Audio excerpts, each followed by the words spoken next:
Brooke Okay. Rasnick. I'm pronouncing your last name right, right? Mhm. Okay, Yep. Brooke Rasnick. So, thank you so much for taking the time out of your day and being able to come here. I wanted to talk to you because you're like quickly becoming the go-to like kind of recruiting guru in pole vaulting. And I know you do other events too, but I'm just familiar with the pole vaulting side of things. So I just wanted to get into that. But first, I'll let you kind of introduce yourself and kind of give us a background of who you are and how you kind of got mixed up into all of this. Yeah. Yeah. No, I'm excited to be here. You're doing some great things for the vault community, that's for sure.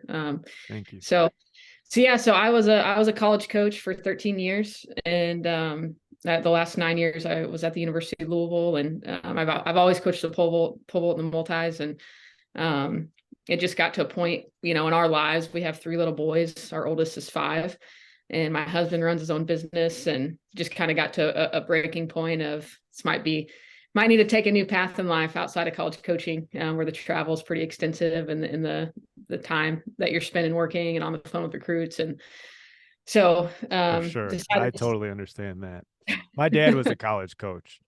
So it's like you got two options. Either you're going to leave the kids behind or you're going to drag them with. And at the Division 1 level, I don't know if like the dragging them with is kind of an option.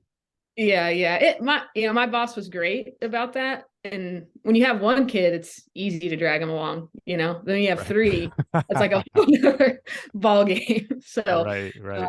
and I've had family and friends that were great and would meet me at meets and help take care of them, or my husband could come. But it just got tougher and tougher the more these kids kept coming. So You got out uh, at like a really good time at like your kid's age. First of all, 3 kids under 5, that's legit. Like right. that's really legit. my That's you're my wild. my appreciation for parents has you know expanded greatly with I've what we're got doing. So, two. I've got two. One is 8 and one is 6, and yeah, that's really. And you were coaching at Louisville during that whole time that you were like having these kids. yeah, yeah. So That's really yeah, impressive. so it was wild. I had some awesome athletes, awesome staff that made it possible to do it as long as I did. That's for Yeah, sure. yeah. So I kind of interrupted you. Back to so you're at Louisville for you said 13 or you're No, a 9 years. coach Yeah, yeah. for Coach for 13 10 years. years. Okay. And when I decided to step away, I didn't really know what I was going to do. I knew we were in a spot. If I wanted to stay home, I could do that. I wasn't sure. I've been a coach my whole working career basically. But so I just kind of stepped away and wanted to take a little bit of time to process what was next. And the first week that I quit, I had probably 5 families reach out to me wanting recruiting advice. And I already knew that space just wasn't really filled with really Mm, good information and the realities what goes on in our sport. And every sport's so different.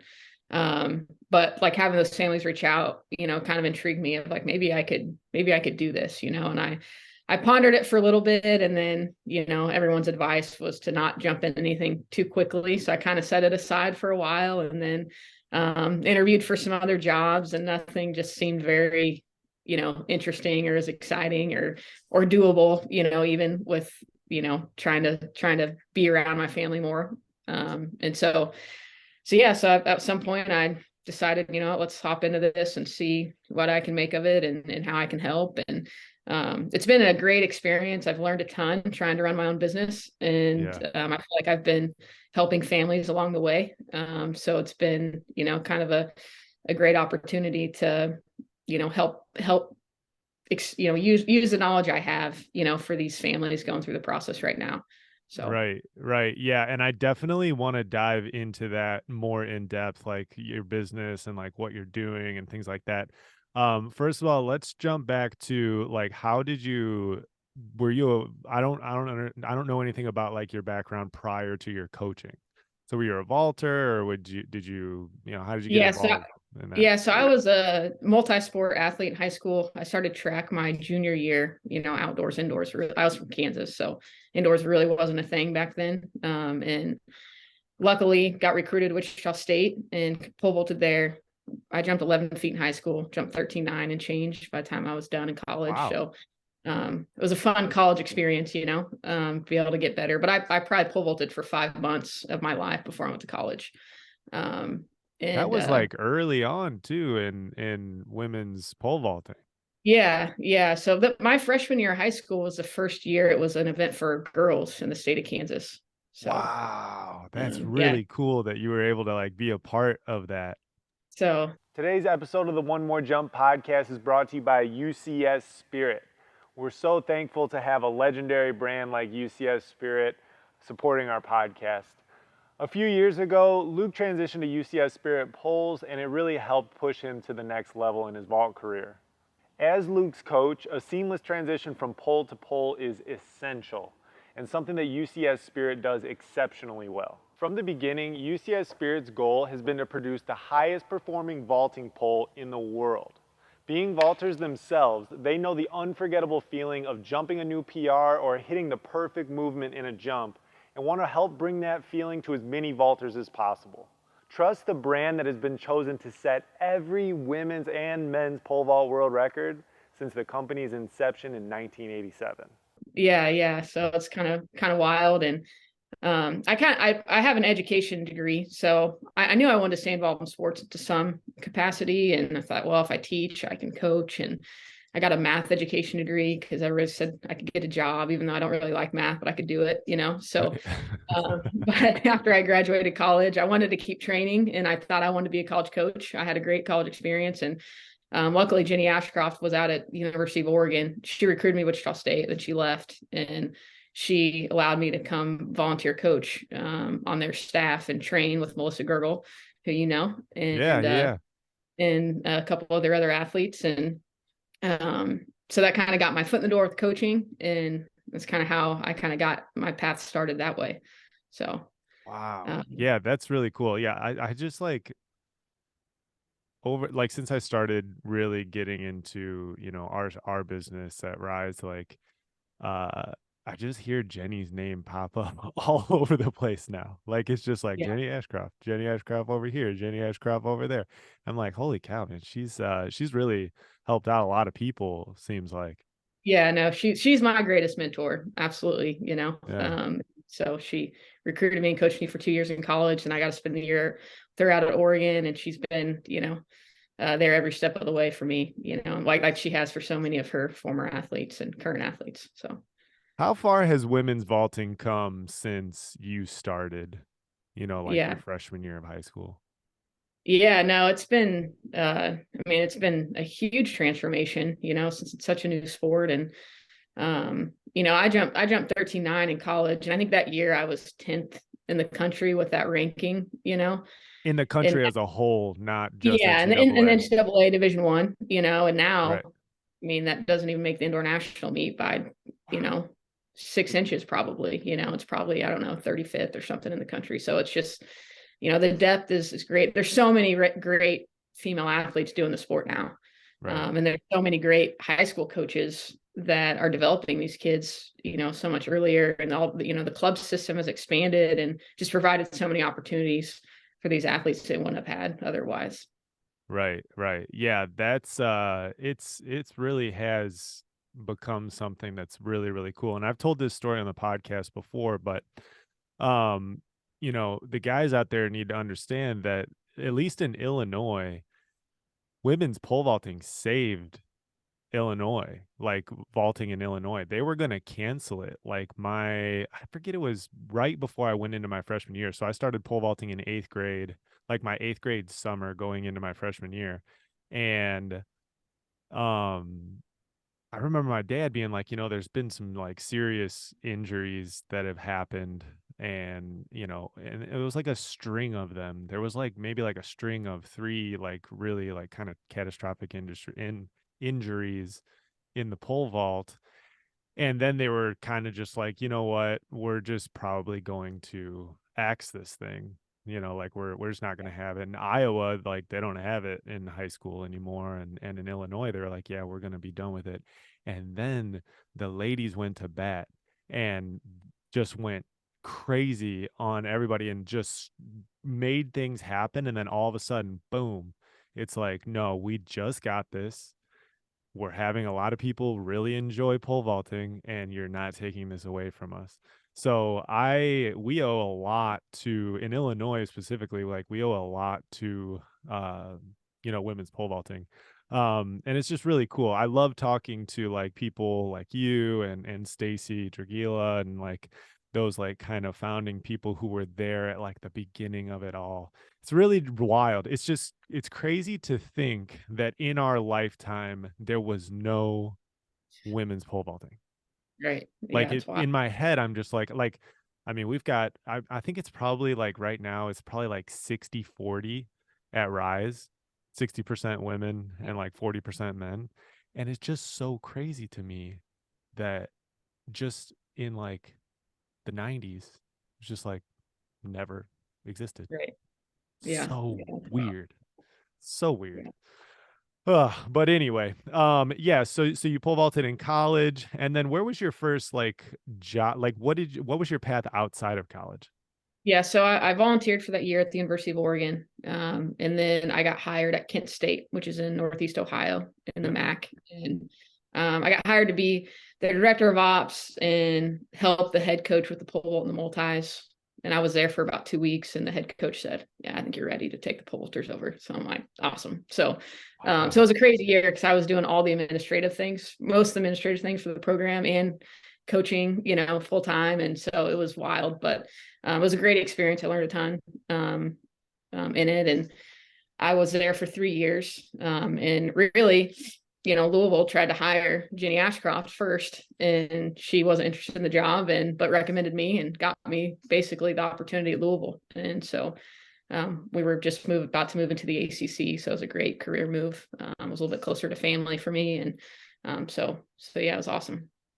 Have you ever faced any challenges being like a female coach coaching males? Like, does that ever come up Yeah, or? yeah, no, it's funny because I've had people like tell me that there were going to be challenges, like it's going to be different recruiting guys, will be recruiting women, and it was more of a challenge to me. And, and I felt like, you know, athletes are individuals, right? And so, just depending on who they were, it's how I could connect with them. And I grew up a huge tomboy. I played little league football. I wrestled. I did all, I grew up in a That's man's awesome. world, and coaching Yeah. is a man's world. Right. Yeah. And so that was just comfort. That was my comfort zone, And so I don't know. There's probably some kids that I called that didn't want a female coach, and I don't even know about it. I've called a female, and she didn't want to have a female coach. She Right. eventually ended up competing for me, and she was glad it worked out that way, and it was a good experience for her. But I think that's the challenge is trying to get more representation that way in our sport. And it's tough because in the college ranks it's just hard. It's hard for parents to do it. It's hard for parents to be a college coach. And I ask people all the time, like tell me a college coach that's a great coach, a great recruiter, a great parent, and a great spouse, right? And it normally the room just goes silent, and because it's hard, it's tough. Something normally has to give, and so and obviously there's the reality sometimes of the female has some more of those responsibilities, or their partner's making more money in their career, so you sacrifice what you're doing. And a lot of time in the coaching world, you have to jump around, from city to city and move your family around to move up. And so there's just, a lot of challenges that way. But Yeah, I can see as this conversation's going on that there's like a lot of things that there's a lot of touchy subjects that could potentially come up. So if you ever feel like I don't want to mess with that, just let me know. yeah. Like just like one of them, I'm just, gonna say it. Like I've heard some pretty tough statistics on like the divorce rate in collegiate coaching. Yeah. And that's it's just something to think about. Like it's just like it's not I'm not saying that like, you should nobody should be we need collegiate coaches. We need people out there that are going to be able to do this. And can it be done? Can could you do you think it's possible to do those things that you said?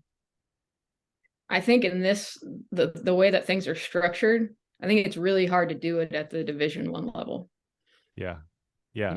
I think a lot is determined by your administration. If you're an assistant coach, how your head coach operates. Like I was fortunate, I had a head coach that was super supportive of me being a mom and having a family. And if he wouldn't have been, I probably would have quit 5 years ago. Right. He allowed me to do it as long as I was able to, and we could have made it work. It's just, like after COVID too, like the childcare, system just got blown up, Right. and it's expensive. I mean, childcare is so expensive. I'm gonna tell you how many thousands and thousands of dollars we No, spent. I know. I was golfing with one of my friends in California a few weeks ago, and we were talking about that. And he lives outside of LA, and he was telling me how much he spends on childcare, and it's like more than his rent. And I was Right, like, and I mean, rent out there is thousands and right, thousands of yeah, dollars. And yeah, I was like, that's insane. And we were talking and he was just like, you know what, man? Because I was like, are you gonna have another kid? Like, because you seem like a really good dad, and you and your wife are seem really happy with this first kid. And he was like, to be honest with you, like it's just a financial thing right now. Do we want yeah, another kid? Yeah, we want another kid, but I don't think we can afford to put another kid in childcare. And right, that's where it's like there's definitely probably a very big disconnect with like the pay as an assistant pole vault coach or assistant jumps coach at a college, and like, okay, like you guys are going to pay me this much, but my expenses to do this job are really, really high. It's right. like, is there like a childcare credit that you guys could offer me, or like something like Yeah, that? yeah, yeah. Because No, is they that what you don't. guys did? Did you guys just have to do like childcare in the beginning? Yeah, we basically had someone come to our house because we just needed that help, and our schedules were always, shifting and changing, and getting them picked up on time from daycare was hard. And we have zero family in this area too. So that's Mm. another aspect that's really hard as a college coach. You got to move around the country, so you're in a place where you don't have that support, the Why do you grandparents. have to move around the country? I'm just curious. I don't know. Because typically, typically how it works, maybe you start at a mid-major school, like the normal process, and this may shift now with all these new rules with volunteer coaches can now get paid at the, I don't know if you knew that they can have 12 paid coaches now on That's really staff. weird that so it's not a volunteer anymore then if it's a Well, yeah, you paid can have a position, right? volunteer, but a track program can pay 12 coaches now. It used to be 6 if it was combined. They just changed it. Like it's starting this summer. Wow. Now, are they going to spend the money to do it? Some programs will, but, or expand their staff. But so normally kind of like my path was normal. Like I went and volunteered at a Power 5 high level program for a year. And then I got an opportunity to coach at a mid-major school as a direct. I mean, and I got hired as a What's a direct. mid-major school? Sorry, you're educating me on all this. What's a mid-major Yeah. school? Yeah, so your Power 5, it's a non-Power 5 Division 1. So, the Big 12, the Pac 12, the SEC, the ACC, I'm missing one, the Big 10, those are like the Power 5 conferences. Okay. So a mid-major would be a Division 1 school that's not in one of those conferences, which is typically not funded at as high of a level as the Power 5 schools, right? They don't have the Gotcha. money or, basketball money coming in similarly. There's Right. exceptions to everything, but so getting an entry level job at a mid-major school is kind of where you would go next. And I was fortunate that I had a pretty easy path, and part of that was being a female. They wanted a female on their staff to have someone represent the women in their program. Right. And so yeah, but if I was going to stay at Kent State, like they weren't going to be able to pay me enough to stay there long term, right? Because if I want to have kids and I'm making $25,000 a year, like that pays for half my childcare. You know what I mean? So, Right. Right. right. Yeah, this big So in discrepancy order, there. Yeah, in order to increase your salary, and then I was lucky to move to a school that was going into the Power Five, so I was able to increase my salary and make this a sustainable career. Because being a mid-major assistant coach typically isn't a long-term sustainable thing because you're not making that much money at it. So you Mm. have to adjust, at some point. Which you could, eventually become the head coach or something, but the amount of money they have for salaries, it is what it is too. So Wouldn't you think that with that system that it would just always be a revolving door then at every school, basically? yeah, yeah, that's what it is, in a lot of ways, Why I but, like but that doesn't make any sense from, like, in, like, a long-term perspective, right. right? Yeah, it just depends on what the school values, what they're Like, because trying like, a to. long-term perspective would be like, "Okay, we're going to hire Brooke, with the hopes that she's going to stay with us for the long haul. And if she stays with us for the long haul, she's going to understand more about how our system operates. She's going to, be able to tell recruits like, "Hey, I'm consistently going to be here. You can count on me. Like I'm going to, always be here." I just like from a business perspective, it just seems like why would you just like why wouldn't you try to nail down a good coach and just, you know, Yeah. Yeah. really try to nail them down? Yeah, I think it comes down to budgets, and then what is that value of that program actually bring into the athletic department?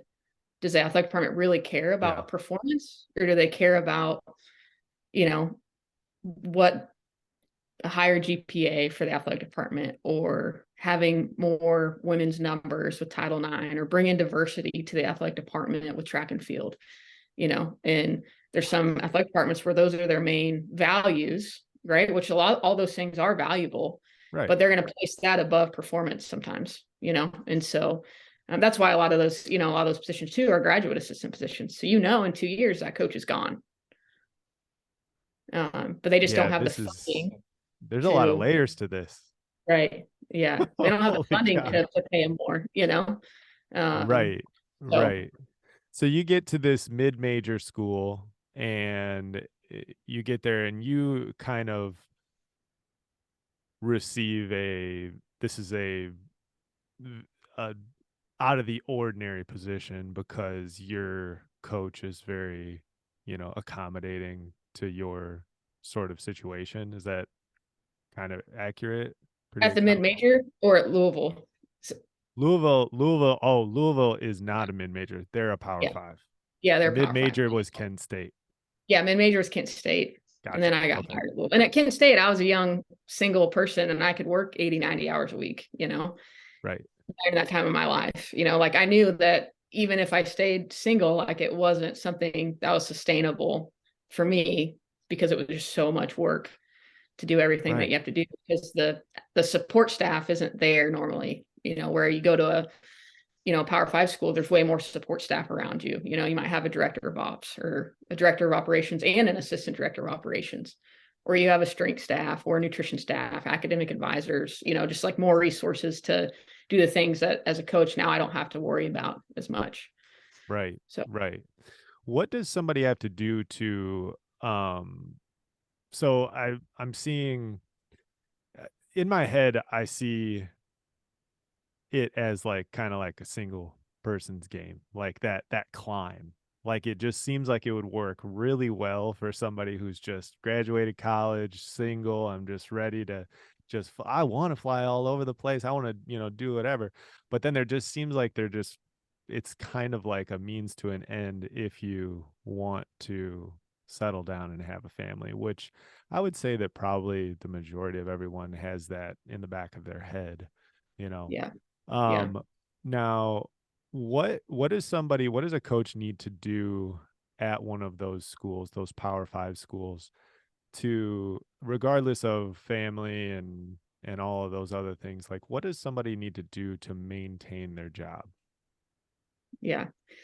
I think, it's different based on who your boss is, what your administration cares about, what conference you're in. Some of it's super cutthroat, but it depends on what the program values, right? If they're going to value having a good team performance at the conference meet, then you better have production relative to how much scholarship money you have in your event area. That's typically kind of how you're evaluated.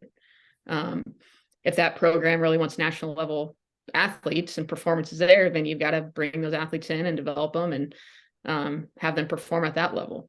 But outside of that, I mean, performance is a big part of it, but there's so much that goes into the dynamic of a staff, right? And how those coaches have to work together and fall underneath this umbrella that the head coach puts in place, and so you have to learn how to operate underneath that. And if there's some coaches that have good results, but they don't know how to operate underneath that umbrella. And then sometimes they are told to move on, right? Because it's not a good fit, for the head coach's perspective. Are they just So, all trying to go for that head coach job though? Like I'm no, wondering, like, are yeah, people no. just like trying to take each other's jobs No, constantly, no, because I'll tell you what, probably the best job is being an assistant coach at a Power Five school Really? because you have all this support system around you. You're getting paid decent. An assistant coach at a Power Five school now is getting paid pretty well. Right. And you don't have nearly the headaches a head coach deals with. Head coaches are like getting crushed right now, I feel like, with the amount of excess responsibility that's put on their plate that they have to manage. So that most of us like would have the ability to go be a head coach if we wanted to. And a lot of us are like, I don't know if I want that gig. I don't know if it pays enough to be worth it, you know?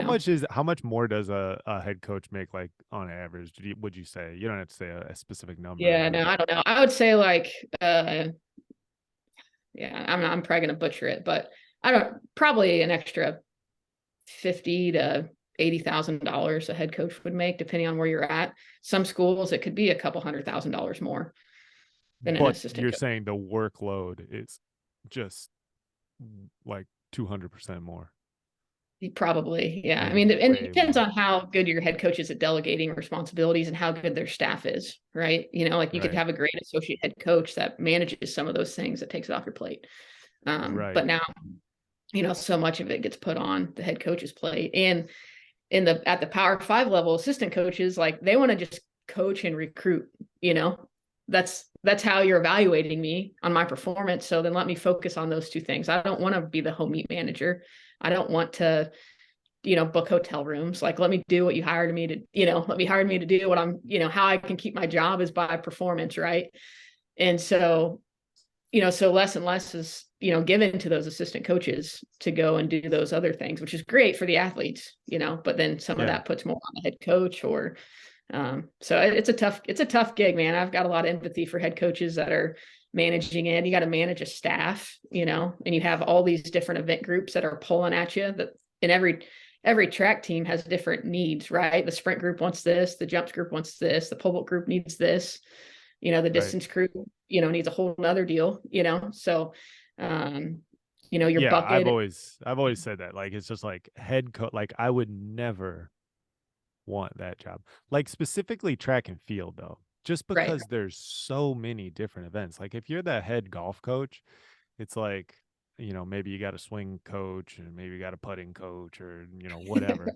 Yeah. Yeah. Um, but like in track and field, there's so many events, and so many of those events have different, like we were talking about this yesterday on the podcast, is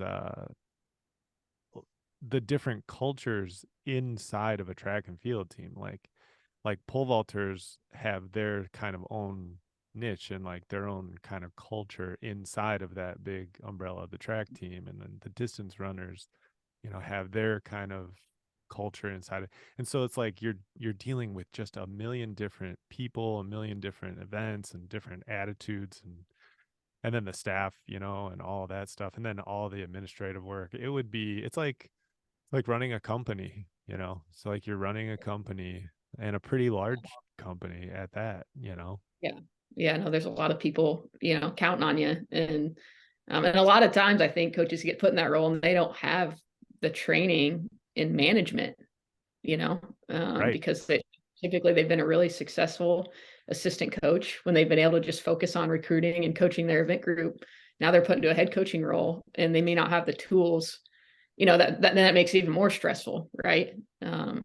and you're Right. getting pulled all these different directions. So You had mentioned something a little bit ago. So we were talking about this the other day, just in conversation, and um, I was talking with one of our coaches at Rise, and we were talking about how there's differences between the ways that teams are structured and like their goals as well. Like, so a co- a school that's going to be more like conference focused is going to have to be like deeper.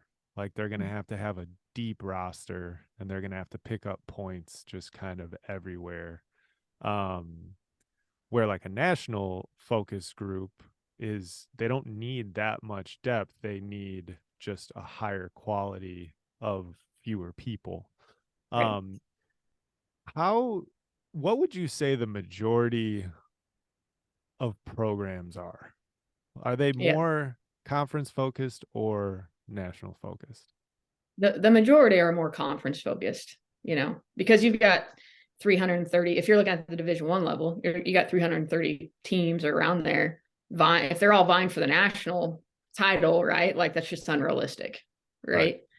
So if you know you don't have the resources to compete against those national level teams, you're going to be focused on your conference. Mm, you know and so the majority are going to be conference focused. And now these conferences at the Power 5 level have expanded so much. The ACC has 15 teams. Like, wow. that's a lot of teams. That's a lot of scholarship money between 15 teams in these events. So typically you've got to be at least a NCAA preliminary qualifier to score points at the conference meet. Right. But Right. but the tough thing about nationals is you could go to the national meet, you get ninth place, you're ninth best kid in the country. Well, you just scored 0 points for your team. Yeah. So in the team race, you didn't do anything, Right. right? Right. So it's super elite, to be able to. But like you said, you have three studs, like absolute studs on your team, and you can go make a heck of a run. You know, Yeah, and uh, that's what people don't understand is that like we were talking about it, like how my brother Luke and one of his teammates in high school, I mean, they probably just got completely murdered at the conference meet, like their team, but then they almost, I think they got second at state with two people, right? Yeah, because it yeah, only took, Luke won his event, and then his name was Kamari. I forget his last name was Kamari Jackson, maybe. He's a really good athlete. Won the 100 and the 200 and maybe something else. And and that's the thing is and at North Central College, where I went to school, we lost the conference championship, but then crushed everybody at nationals. So it's like two different focuses, as a program. And yeah, I've just always been interested, like what what it is that the majority of people are focused on. It sounds like the conference championship, so that means you're going to need more numbers and more depth, and picking yeah. up If points they're here and there. Yeah, for the most part, but some of those are still, it's really challenging to score in some of these conferences in those events too. You only score 8 at a conference meet, right? Right. Go look at the SEC 100, it's brutal, right? Yeah. Um, so, but yeah, but you normally are going to cover more event areas and you're going to care about depth, more so. But um, so yeah, Right. that's like in the recruiting process is, trying to help these athletes understand you have to know what these programs value and understand what they value. Then you have a better idea where you fit into that, you know. So what Uh, kind of questions would somebody ask a coach to understand, those sorts of values and things like that? yeah. I think you can ask direct questions in the sense of like, what's your team? What are your goals for the team and the program? Right. Is it nationals? Is it conference? Like, what's your goal? What are your goals for cross country? You know, Mm, uh, for example, like I just went and bought all of Wake Forest pole vault poles this fall. So they just decided they have some limitations on what they think they can do and what they care about. And they really care about, especially men's cross country. They want to go win a men's cross country title. So they're not going to put emphasis on most events outside of that, Right. you know. Right. And they have a really good throws coach, and he's got really good men's throwers, but one of my former athletes, she coaches the sprints, the multis, and the jumps, and she's been told you're not going to have any men in these event areas because we want to Wow. put our, Yeah. That's and so, fascinating to people who are being recruited too, because you could grow up and just be like, I'm just gonna throw this out there, just a random school. So like you could be like, oh man, I've always wanted to. Well, can you give me a school that like doesn't really like a bit like a Power 5 school that doesn't really focus on the vault? Do you know of any? I was gonna say uh, North Carolina, but I'm pretty sure they have yeah, no, they focus on the ball. Boston College. Boston College. Okay. So it's like I've grown up, I've always like I grew up with Boston College hat, Boston College jerseys, posters on my wall, and I become a pole vaulter and I want to pole vault. And then you grow up and you're like, I'm gonna pole vault at Boston College. And then you get to like your junior year and you've jumped really high. And then all of a sudden, you're like, why? I wonder why Boston College isn't reaching out to me. And then you and then you send them an email and they're like, yeah, we don't really focus on the vault, so you're gonna have to go somewhere else. So like that is very confusing to people who don't take, courses like your course, or like, and don't educate themselves on this, because they don't realize that just because it's a school and maybe even they have a pole vault pit and pole vault poles, they they may not be interested in recruiting any pole vaulters, no matter how high you jump, you know? Yeah. No, and I say that all the time. Being a pole vaulter, going through the recruiting process is different than probably any other event area, because it's way more narrow in what schools actually care about the pole vault, and going to a place where you can get better, right? Like no one wants to go to college and not get better. Right. And some, it's like there's a lot of high school coaches that are significantly better coaches than college pole vault coaches. I mean, there's some great high school coaches, in great situations. And I said that in my pole vault recruiting seminar. I was like, some of you guys are going to go to college, most of you, and it's probably going to be a worse situation with facilities and access to poles and coaching availability than what it's going to be in college. They don't think Because that could be true though. That couldn't be true because it's college. right. Yeah. And that's just the reality, right? Because, you're a pole vault coach, but maybe you coach the long jump and the triple jump and the multis too. So when you're at a meet, guess what you're doing? You're running around. You might have missed that jump, or you missed the warm up, or you know what I mean? And now, like before, like if you had a program with both genders, you could have 6 paid coaches. Now that's expanded, but I don't know how much money they're going to give to have those salaried positions. But that's just the reality of it. They don't. Most programs aren't going to have the Virginia Tech model where Bob Phillips coaches the pole vaulters and the decathletes in the pole vault. That's all he does. Right. And so it's a huge advantage for them. You have this amazing coach, and he has all the time in the world to spend with you. And I'm over there. I mean, he's running back and forth from and he's sitting there in his chair, he doesn't move, I'm sweating, and he's got a crew of elites volunteering for him that are helping him too, and so Oh there's my differences that gosh. way, so. Yeah, that's a really, really good point. And that's what we you know, sometimes, it can come off as arrogant, I guess, if I tell, somebody who's vaulting at Rise, like, hey, you know, there's a chance that you could go.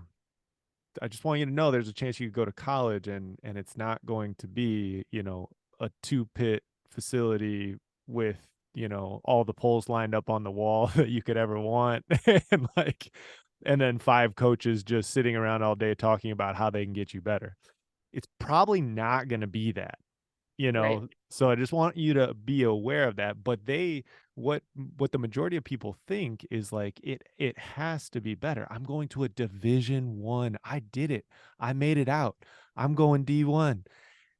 I made it, and it's going to be a better situation. And then they get there and they're like, what the heck is this? And this big idea that was propped up and kind of sold to them as they were a kid, that yeah, if you're going to get a D1 scholarship and it's going to be awesome, and you're going to do all of the travel the country and vault really high. And that's a lot of times that can be very false.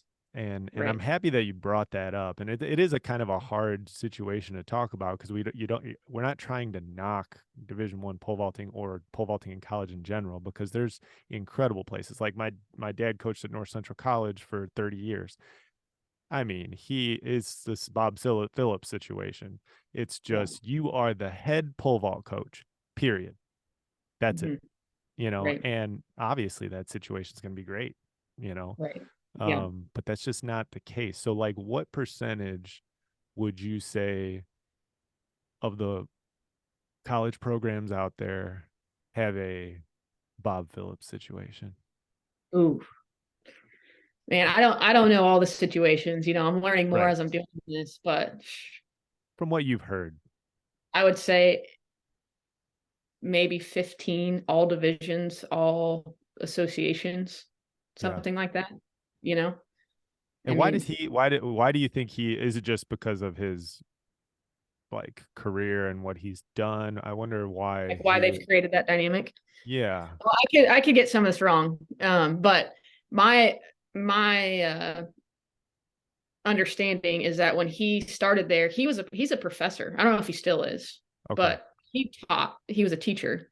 So I think he started as a part-time coach, right? So he's part-time, so he's doing these events, right? He's doing that event.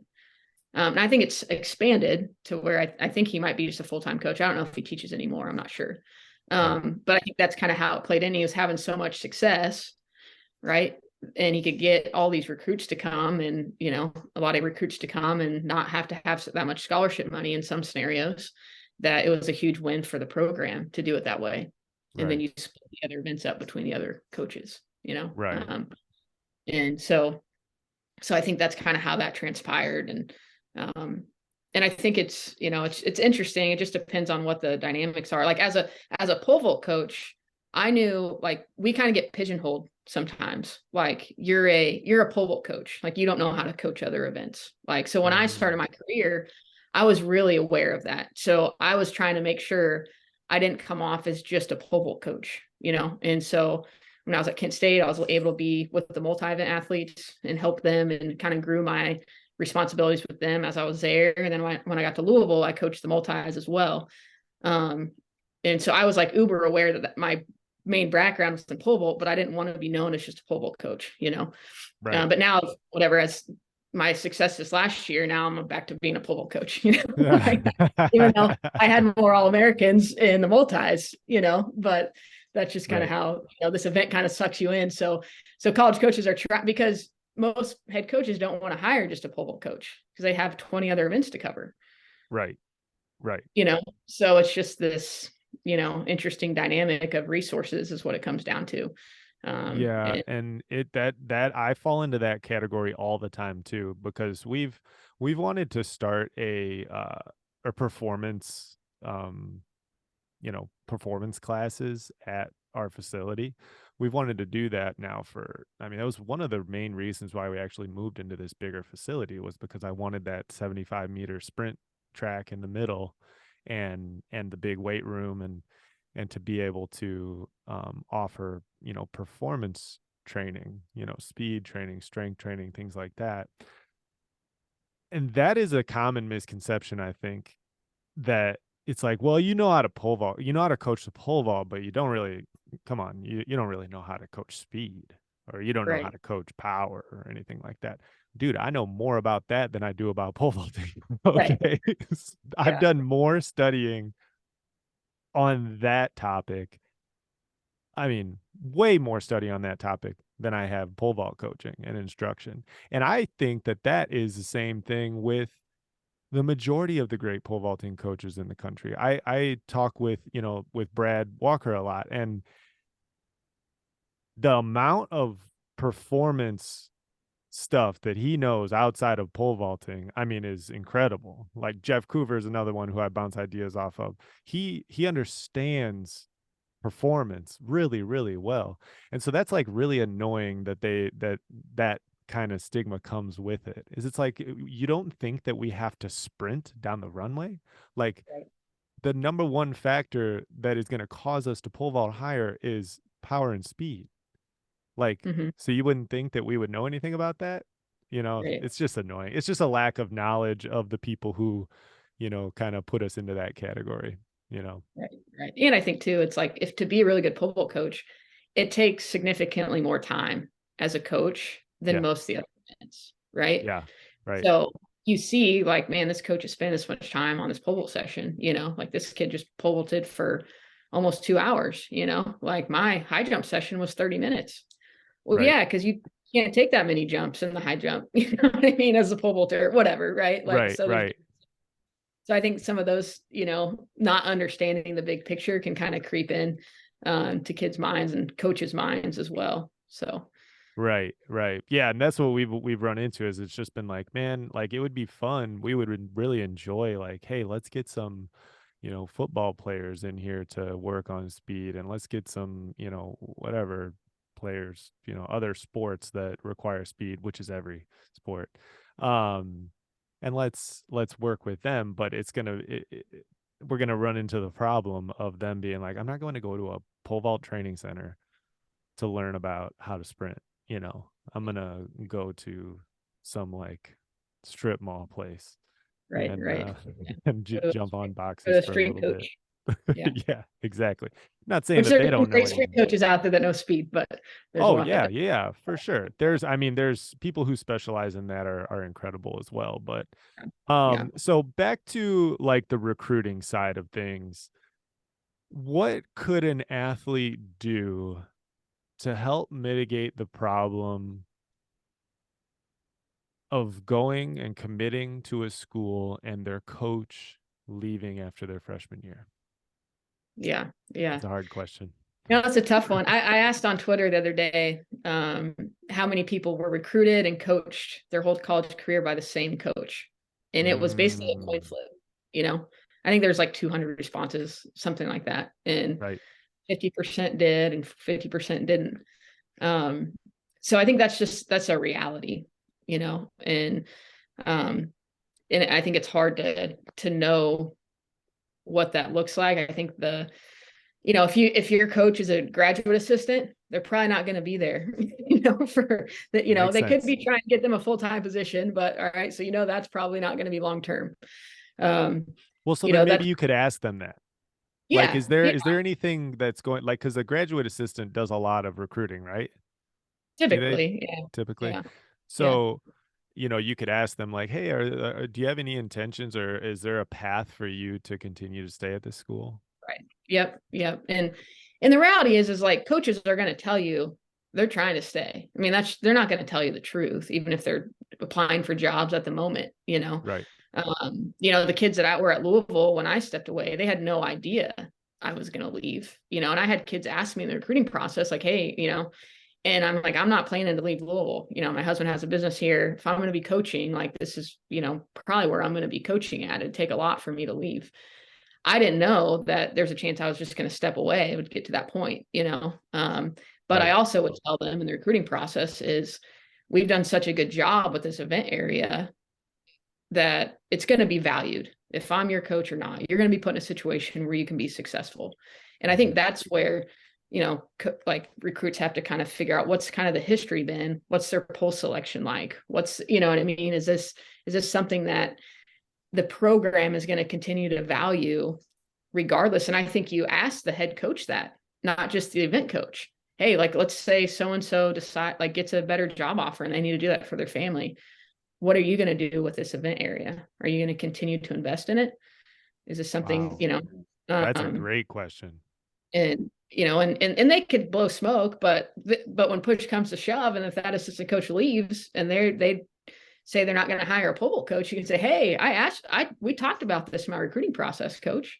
Right. Like what's your plan? Well, and at the And end of the day, like it does have to fall back on you're eventually going to have to trust somebody with where you go, like if let's say the head coach responds with like, yeah, like if they were to leave, yeah, we would try and everything we could to get the best possible pole vault coach that we possibly could. Okay, now you can't do anything if they're going to go back on their word. like if they're gonna go back on their word, then there's really nothing you can do about that. But you can kind of just say like, hey, you kind of gave me Right. your word that you were gonna do this. Are you're gonna go back on it now? Like, and Right. then as a human being, that head coach would be left with the decision like, am I okay with going back on my word here? Or should I honor what I told that person? You know? Or if they aren't, if they've made the decision, it's best for the program to move a different direction, then Yeah, that head coach may be more likely to help that kid find a new school, right? And help that's them a in the great point. process, Yeah, you and just need to look for good people, right, right. you know? Try to find good people. That's what I would think. Yeah. But So, but yeah. no, that's a tough one because that's just, it's just the reality of what goes on. And I think you have to somewhat, I don't want to say expect it, but just know that that's a real reality no matter where you go. At some point, Bob Phillips, we've been talking about him, he's going to retire at some point. I don't know when that's going to happen, Yeah. but I guarantee you the athletes that are going to be on his team aren't hoping it happens when they're there, but it's going to somebody, right? Right. Yeah. So what do they get, what's going to happen, and I think they probably feel like if he moves on, they're going to do their best, to keep that rolling. But, who knows? Or the head coach leaves and the whole program gets, shifted what their How focus is. often does that happen? How often does a new head coach come in and just be like, "All right, guys, it's been, nice to meet everybody. You pack up your stuff. You guys are out of here." Yeah, I would say that's where it happens at the more high caliber programs, you know, Okay. um, and that's what kids have to know they're getting themselves into. When you're going to a big time SEC school or a major player at the national level, it's going to be more cutthroat, right? That Yeah. head coach might be making $400,000 a year, right? So he's going to do everything he can to keep his job. And if the administration said we need to do this, they're going to do that, right? Or they've got to get results now for his contract or her contract to get extended. And so they're going to push kids out.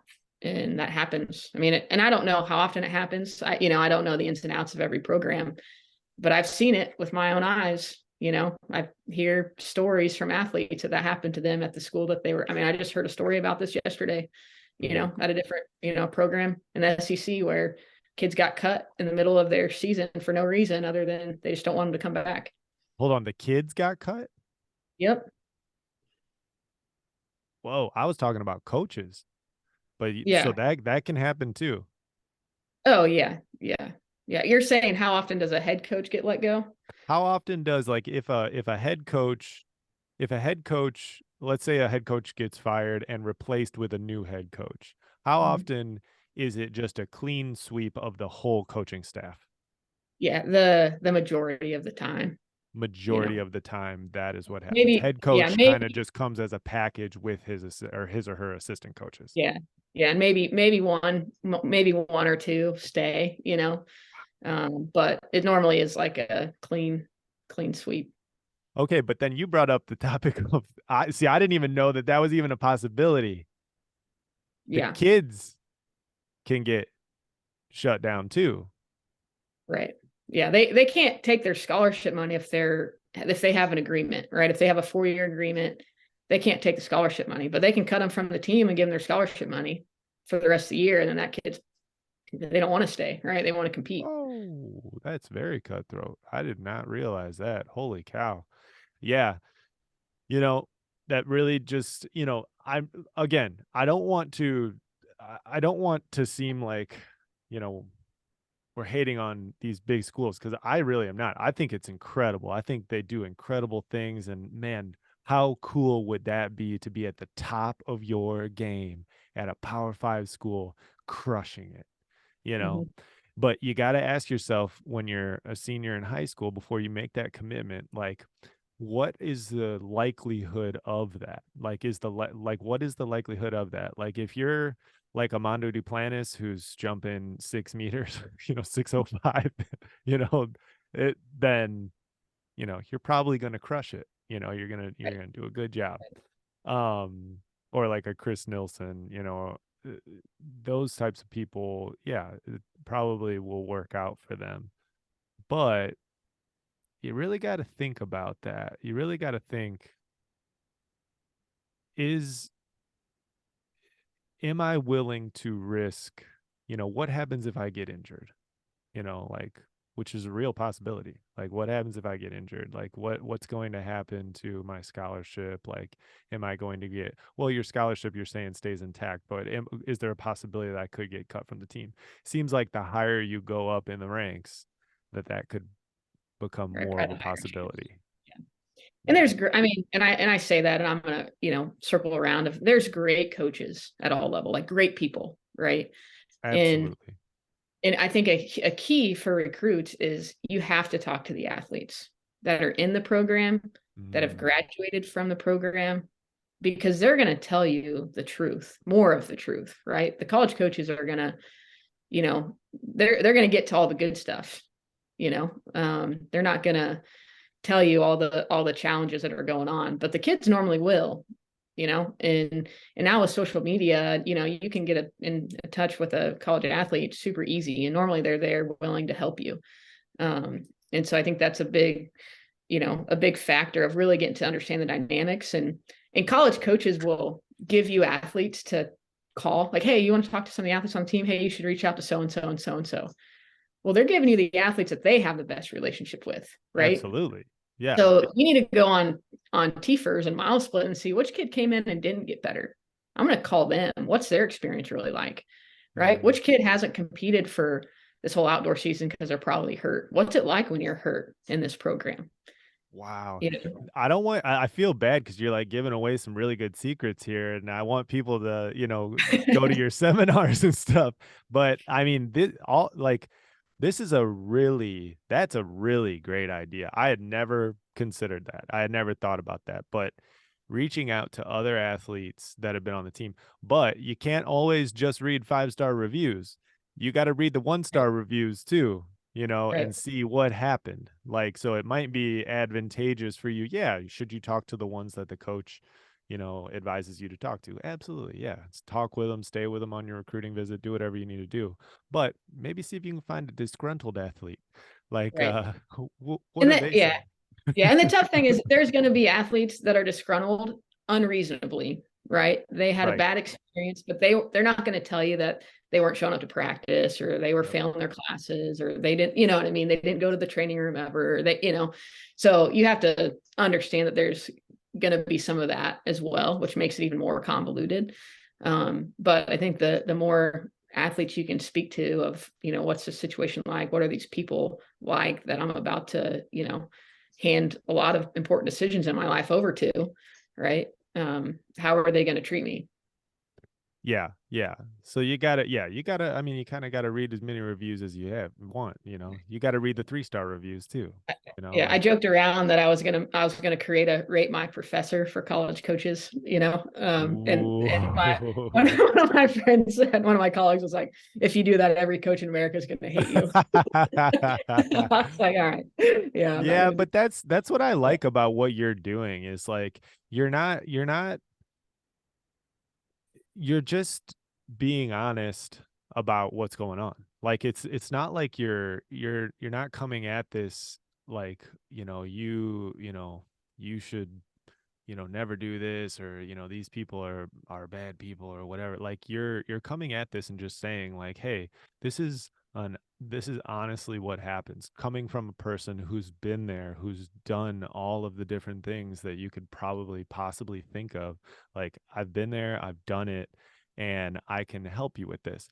Now, a college coach, maybe they would listen to certain parts of this podcast and they might say like, "Oh, that's BS," like that, they didn't talk about this or they didn't talk about that. Okay, that's fine. But you got to realize that if you do, if Brooke does her job with her business, and a athlete comes to you with a large body of knowledge of what their commitment comes with, they're Mhm. going to be way more likely to be a positive member of your team, Right. opposed to somebody who comes in, has no idea what the hell they're doing, and then gets into a program that is not a good fit for them. That's bad for the coach. That's bad for the athlete. That's bad for everybody. So just educate them up front, tell them the good things about it, tell them the bad things about it, have them make their choice. And then it's going to help everybody in the end. We have to be able to have just like uncomfortable conversations. Right. You Right. Yeah. have to be able to do it. And I feel like I'm in the most unique position to do that, right? Like, Yeah. because I've just been in it, and recruiting changes so much over time. So I'm fresh out, right? Like, I understand what the landscape is right now. And I'm not these high school athletes coach, right? If I'm their coach, like, I'm trying to encourage them that, hey man, shoot for the stars, in a lot of ways, right? I don't want to be the one that goes and tells them they're not D1 caliber, Right. like, that's not fun. Like, No. kind of, like, now you got to speak, realities to your athlete, but I don't want to be the one that tells them that. But for me, I'm in this role where I can be real. Hey, this is how this program's going to value you, Mm-hmm. and this is where you're at. And I don't know if they're going to give you a walk-on spot or not, or no, if you can only pay $20,000 out of pocket, this is way outside your range, because they're not going to come with that type of athletic scholarship, Right. Right. or, hey, this is how you need to address this, coach, with what your strengths are and what you can bring to the table for them to even get free to get a foot in the door to start a conversation. Because if you approach that wrong, that door might be shut before you even have a chance, right? Because you just Right. don't understand the landscape and what they care about, So a lot of what I've done is even just help kids write their first email to coaches Right. and craft it in a way that makes the kid sound really reasonable about where they're at. And, and that's what college coaches want, right? We want reasonable kids. We don't want a kid to tell us, they've got Olympic dreams and they're the 300th best boy pole vaulter in their class, right? Like, Yeah. that's great, but let's not talk about that. Like, that, you're not even close to that, right? Right. Let's talk about being, the 200th best kid in your class. Yeah. Let's do Yeah. that next, right? Yeah, And for sure. just like understanding how we perceive those things. If we have kids that we recruit that have these like super high expectations for themselves, and we don't, they're not even close to that, like, they're going to come in and be disappointed. They think that my coaching is going to, be this unbelievable change in who they are as an athlete. And I'm going to help them get better, but I'm not a miracle worker either, and Right. so I don't want them to have these, if they come in with unrealistic expectations, it's not going to be a good dynamic. Right. Right. So you've probably answered this question a million times. But what what are the different calibers? Like what would an athlete need to be able to do to be able to go and pole vault at, let's say, a Power 5 conference school? Yeah. Yeah. No, that's a good question. On the men's side, I mean, yeah, for one, there's different levels, even in the Power 5 level, right? But to get scholarship money, you're probably looking at as a junior, probably 16-foot range to start with, but there's going to be Power 5 schools that's going to ask that kid to walk on. Mm-hmm. Okay. If you jump 17 feet as a junior, you're going to have some schools that give you a big scholarship, and there's just some schools that are going to give you 15%. Right. What's a There's big going to scholarship for a pole vaulter? I'll say, well, I don't I want know to. it's all relative. I'm Like too new to there's this, to where it's too fresh. Where I'm going to talk about kids and people are going to know who they are, so I don't want to do that to the kid, yeah. But I've recruited a kid that's an Olympian now, and we offered him 90%. There's probably 85%. Okay. So Now it's not out of the question to get into the, 70 to 90 yeah, it's range. possible, especially on the women's side. You have more scholarship money on the women's side at the D1 level. You have 18 women's and Okay. 12.6 men's. But really, every kid that's going through this recruiting process, coaches are trying to put together a whole package, including academics, need-based aid, any other merit type scholarships. Because even if the kid is worth a full scholarship, let's say, but they can get 30% covered in academics, that's what we want. Because now it only costs us 70%, but it's the same amount of money in that kid's pocket. So the academic piece is really important. Understanding like where you can get good need-based aid from is important. What's 'Cause need-based aid? based on your family's finances. So Mhm. you fill out the FAFSA, or every college has like a cost calculator. We can put in your parents' financials, and then it'll kind of give you an idea. Hey, this is the range of what need-based aid you'd get at the school. And schools, like private schools with big endowments, normally give out a lot of need-based aid. Where a state school with a small endowment, it may just be the FAFSA money or Pell Grant type Okay, thing. So every gotcha. school's, yeah.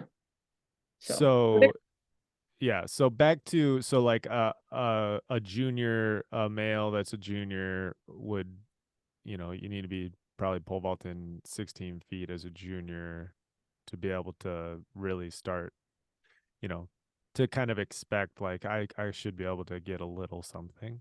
Is that true? yeah, for a Power Five school, yeah, yeah. Okay. Now if the kid's jump 15.8 and he's 6'5" and he's only been pole vaulting for a year, then that kid may get an offer, right? So there's all Right. these other intangible things that go into it as well. But um, yeah, but normally it's about that range.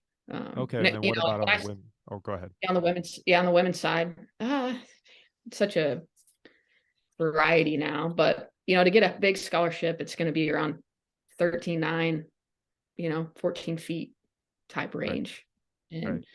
And to get any scholarship money at a Power Five school, it's probably going to be 13 feet, Right somewhere in around there. 13. Okay. So Yeah. like 13 and 16 as a junior. I think that's an important piece too, is to kind of consider the age. Um that was what my dad, whenever I was going through all of this, that's what my dad had always said. He was like, dude, we need to do this junior year indoors. And because we were in Illinois, so we never knew what we were going to get outside. So Mhm. like from when I started pole vaulting, he was like, you need to jump 16 plus your junior year indoors so that we can put ourselves in a good position for you to get recruited or whatever. And that's what we always tried to do. It is very unfortunate whenever you have, like a senior that PRs by like 2 feet at the state meet, in at the end of May. And Yeah. it's like, what? I don't get anything. Is that like what would you tell a kid in that situation? Yeah, I think that it's, right now it's a challenge because the transfer portal has impacted offers to high school athletes, because now we can go get a proven college athlete out of the portal.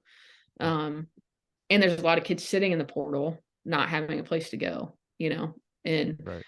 and then this extra year of eligibility has made the depth significant. I mean, what did it take to get to the indoor national meet this year? Was it 18 feet or something? Yeah. Crazy. Or when I was in college, I think it was like 17.4 got in one year to indoors, right? Yeah. Um, so that's impacted things. But there are schools that they're waiting on, or they have money available at the end of, your senior year, and you go and jump higher, then there's opportunities. But it's just hard because you just never know where school's going to be with their scholarship money. And it varies by if that other recruit committed or not, right? There's just so many factors, or maybe one of their kids late went in the transfer portal. So now they have money that opens up. Hmm. Um, so, I mean, typically, if I'm recruiting a kid that's let's say jump 15.6, a boy that's jumped 15.6, their junior high school, and the finances are important to them. I normally encourage that kid, and they want to go to a D1 school. I normally encourage that kid to wait and jump higher their senior year, and then they normally have more doors open for them. Now with the transfer portal stuff, I don't know if that's real anymore, but Hmm. normally when you jump 15.6, you might get some small offers to mid-major school or, Division II school, but it's like, is it worth taking that $1,000 in books, or is it worth waiting and seeing if I can go jump? I know I've got in me to go jump 16.6 or whatever, right? And they go do that. Now you're going to get $5,000 to come to Louisville or something. Right. Um, Right. but it's a toss up, you just don't know. Every program is going to be different in what they value, and then they're going to be in different spots of what aid they have available. Right. Right. Yeah, because I've always just kind of wondered, what availability would there be for somebody who, pops at the very tail end of their senior year. It's very it's advisable to do that junior year, Yeah. But I'll tell obviously. you what, I'll tell you this. I didn't even know who Gabby Leon was until after she graduated high school her senior year, and she was competing at the New Balance meet. The Really? mm-hmm, Whoa, well that changes stuff. For the right. people who don't know, can you please explain who she is? Yeah, so Just Gabby was just the national champion last year outdoors, and she made the U.S. team, competed at the World Championships, made the final, finished 12th, had a really great college career, but capped it off with the title, national title, which was awesome. And she's from Michigan, and I went to go recruit at the New Balance meet like I typically did. It was 105 degrees out. I was sitting there with my 7 month, pregnant belly, basically wondering what the heck am I doing with my life with my first kid. And I see this kid run down the runway warming up for the pole vault, and I'm like, dang, like that girl can move, Mm, and I don't know who she is. She just has like a tank top on, those New Balance meets, like they're not, a lot of times they're not in uniforms. And my sprints coach is sitting next to me, and I watch her come down the runway again. And I was like, I'll tell you what, I was like, I don't know who that kid is, but she's going to kick everyone else's ass here in 2 years. Like, and really? like, really? I was like, yeah. And I turn and I figure out who she is finally. And her team was sitting behind me. And I kind of turned back and asked the kids, like, hey, where's Gabriella going next year? And they're like, oh, she's going to so-and-so school. So, oh, okay, and then her high school coach comes up and starts talking to me. And I didn't totally make the connection. Her high school coach puts on the Grand Haven Beach Vault. So I'd been there to Dave. recruit. Yeah, Dave in the Elliott, on. yeah. And so, I said, man, that Gabriella, she's a stud. Like, she's going to be good. They told me she's going to such a school. And he was like, well, she's not really decided yet. I was Right. like, really? It's like, yeah. So I keep watching her, and she didn't jump very well at the meet. I think she got like 13th or something, and she was not very good technically at all as a pole vaulter, but she just kind of had that dynamic, movement down the runway that was impressive. And I watched how she handled the meet, right? I watched how she didn't perform well. You could tell she was frustrated, like she really cared, but she wasn't like pouting. She wasn't crying. She's handled herself like with this emotional intelligence, Yeah. that I was impressed with. And she had the long jump the next day, and she had just jumped like 18.9 or something, or maybe it was 19.7, or I don't know what she jumped far the week before. She had this big long jump pop at the end of her senior year, and she barely had long jumped at all. So Yeah. I come back the next day and watch her long jump, and she won the, I don't know what they call it at New Balance, the unseated or the emerging elite long jump. Right. And I remember being under the bleachers talking to my head coach of like, hey man, I've got this kid and she's a stud. Like, do we have any scholarship money left? And I put him on the phone with the sprints coach that saw her too, to have someone else Yeah. vouch For for me, right? proof. Yeah. And we brought her on campus, I don't know, a week later, and we had a good conversation at the meet. And she came on campus a week later, and luckily my head coach liked her just as much as I did, and she came to Louisville. So that's, it's a rare story, but it's Right. one where she didn't, she thought she was going to a school, and they kind of pulled her offer is what happened. Like, they had this offer for her. Another pole vaulter took it before her. So she was sitting there with Oh, barely anything, and so luckily for me, she was available, and I think it kind of worked out for her as well. And she came to Louisville, and it was a great situation. that's incredible. Yeah, I mean, that's a very encouraging story to anybody out there that is you know, having that moment where they're like, I'm a senior and I am officially switching on the panic button, and I I could break out in tears at any moment. Um Great. there still is hope, so just keep what would what would be a piece of advice for you to tell somebody in that situation, like, hey man, you've got, I mean, what is today, April 26th? Okay, so you've got 1 month left of your high school season. Yeah. You're a good vaulter, you've got the skills, your coaches have been telling you you've got the skills, but there hasn't been that big pop yet.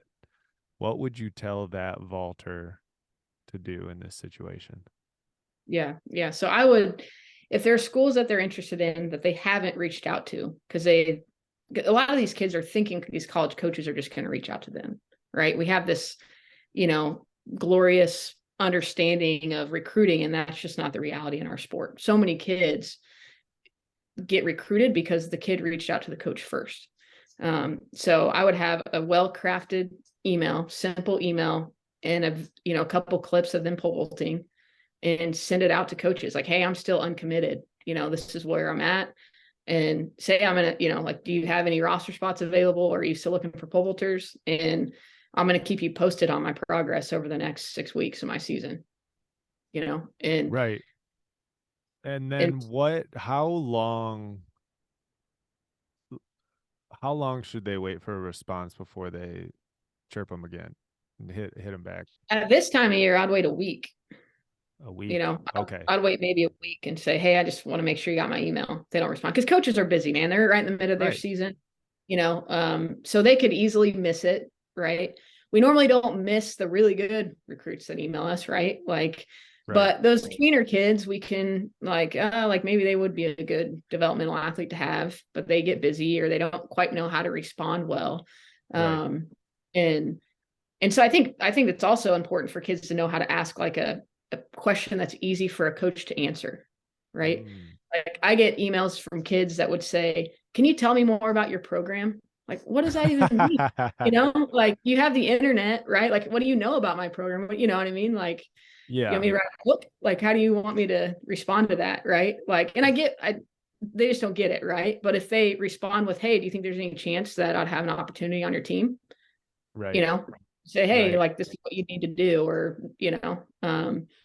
whatever. It gives me like an opportunity to answer that direct question in a simple way is way better than like leaving it way open-ended or and if you're at a point where you're not getting a lot of love from that level of colleges, like don't, like if you ask about scholarships right away, that's like, and you're a developmental athlete, maybe it's easier us to say, hey, you're not going to have any scholarship money, and I get at the end of this, when you're crunched for time, like the quicker you got to have that conversation. But I'd probably wait for the second email, like, hey, would I have any opportunities on your team? If they say, hey, yeah, we see you as a possibility, or keep me posted on your progress. And then you can come back and say, hey, like, what do I need to do to earn any type of scholarship money? Right. Right. Because so many kids are uninformed, right? They think that anybody that signs with the school is getting a full scholarship. They just don't know any better. And so, us being able to navigate that quickly, but we also don't want you to just choose a school based on money too. Yeah, And absolutely. And so, then how long would somebody need to be ghosted for you to just move on? Like how I many, think, like a yeah, I week, think 2 weeks, 3 weeks? Yeah, I mean, I think if there's you've sent two messages and they haven't responded, I think you move on, Now, if Right. you make this big breakthrough performance and it's a school you really want to go to, then you fill them in. Hey, I just want to let you know I jumped a foot higher or 6 inches higher or whatever. Right. And maybe that coach's scenario changed, right? They had kids hop in the portal, or kid got hurt and they're going to medically DQ, and now there's more possibilities. And I wouldn't like if coaches don't respond to you as you're developing, it doesn't mean that they're just an a-hole, right? Like they are getting email after email, Oh you yeah, know, for sure. and so like sometimes kids are like, they didn't respond then, so I'm not gonna email them now, which is fine. Like that's your choice, right? Like if that's what you value.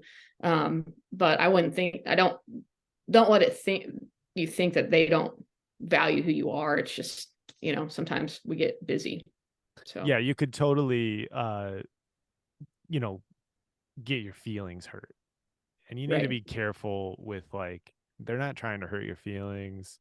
It's just, it is what it is, There'll be Yeah. people, sometimes that will reach out to us and be like, "Hey, like I want to coach at Rise." And and they, have never coached or they've never and it's just like I'm not you're not trying to be rude, you're not trying to be rude. It just doesn't fit. It just Right. doesn't fit. Like they're not going to there's a certain level that you have to as a coach probably you have to just say like I kind of can't answer questions from people below maybe a certain point or something Right. like that. And Yeah. it's not Yeah. anything personal. It's just it is what it is. Actually, that's a good question. How many like how many questions like that come in like to your inbox whenever you're a big coach like that? Like getting like from recruits. Yeah. Ooh, just it depends on the time of the year, and I don't know. I mean, I bet there's probably some coaches out there that get 5 emails a day, Yeah. from recruits.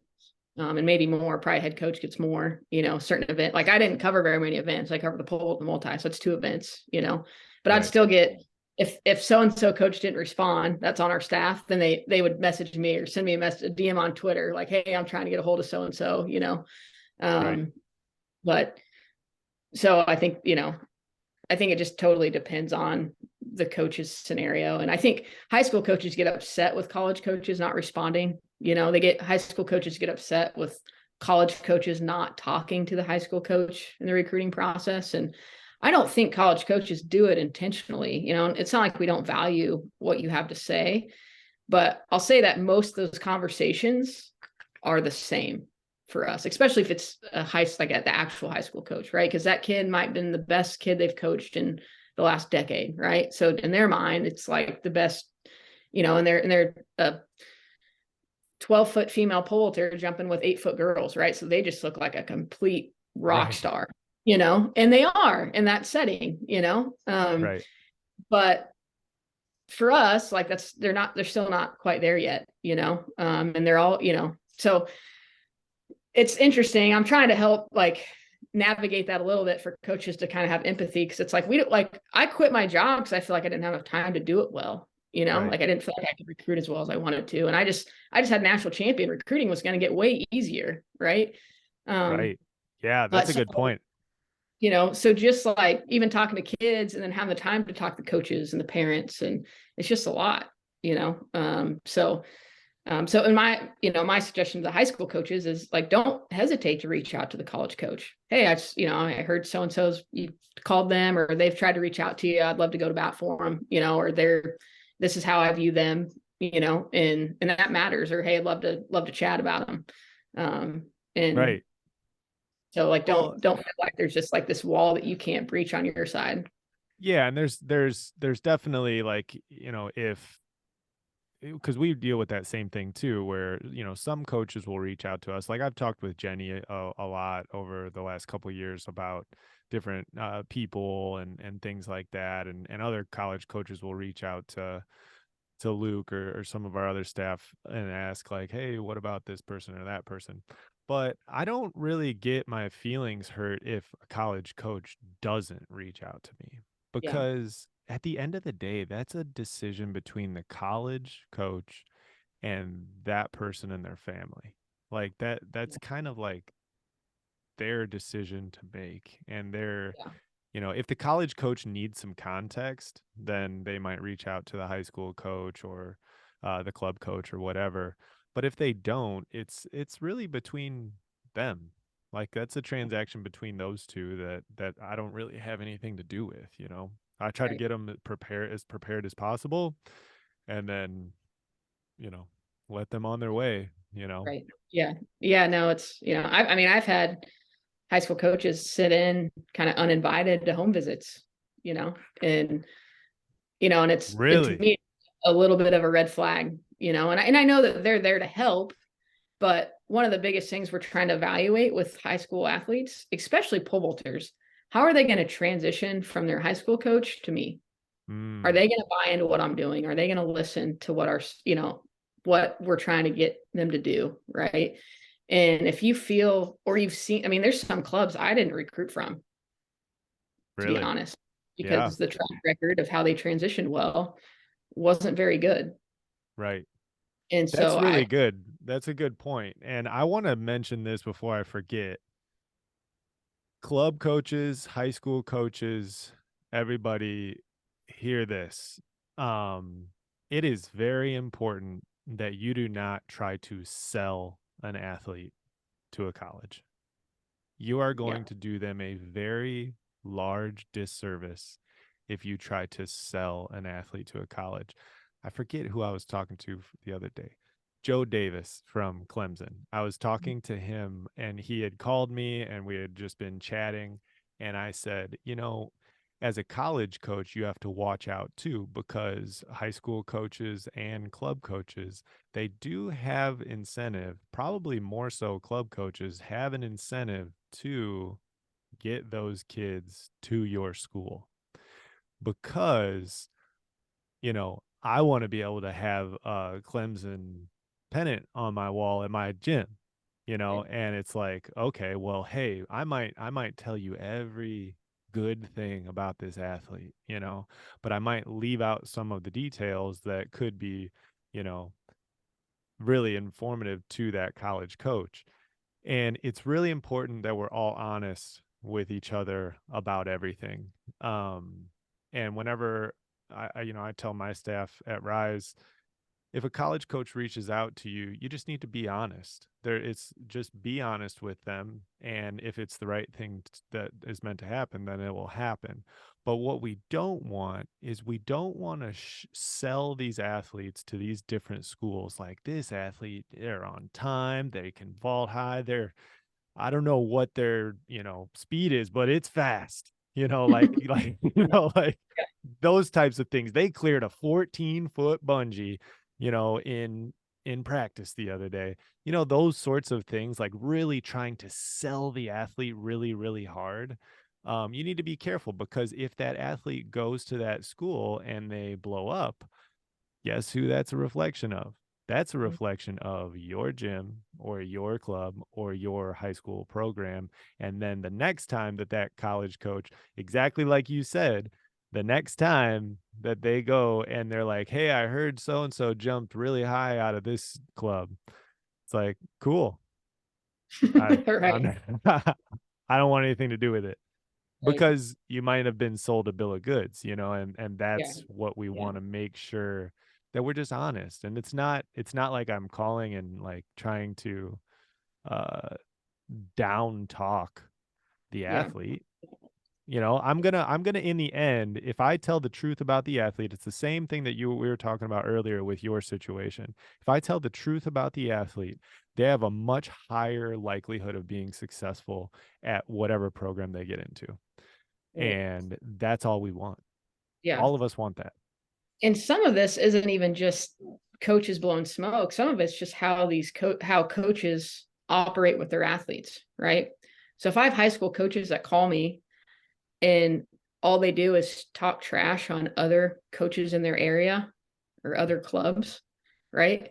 What are they going to do the first time their athlete hits a bump in the road in my program, right? Like they're going to come after Yeah, me, right. So and they've been feeding all that junk to their athletes that this guy and I get it. There's some really not good pole vault coaches out there. Like I understand Yep. that. And there's some that know that they're not good and there's some that don't know they're not good. But the more you get into the head of these athletes that this is the only way you can do something, the harder that transition is going to be to college. So Right. the coaches that operate that way of like, no, you can't do this the day before you vault.